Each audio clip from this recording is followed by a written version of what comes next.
ও ছাত্র সমাজ যারা এই মিছিলে উপস্থিত হয়েছিল সকলে আগে নিজেদের জন্য আগে একটা হাততালি দেবেন।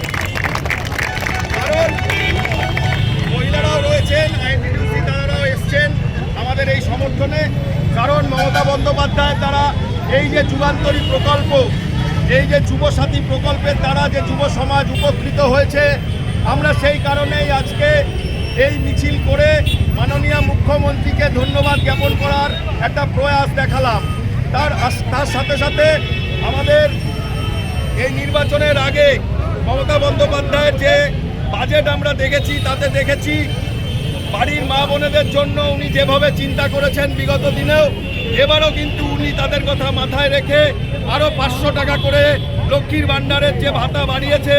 অনেকে এগুলো নিয়ে অনেক কটাক্তি করছে, কটূক্তি করছে, কিন্তু আমরা বলতে চাই আজকে আমরা শহরে যারা এই 1500 টাকা করে হাতে পাচ্ছি, অনেকের হয়তো মোবাইল রিচার্জ করতে সেই 1500 টাকা কাজে লাগে, কিন্তু একটা গ্রামে বা অসহায় পরিবারে যখন একটা মাথার ছাদ চলে যায় তখন বাড়িতে কিন্তু পড়ার জন্য ওই টিউশনির খরচাটাও জোগাড় করাটা সম্ভব হয় না।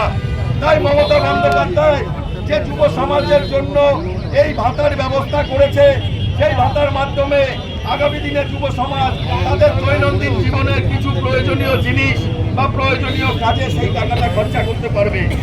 আজকে আমরা মমতা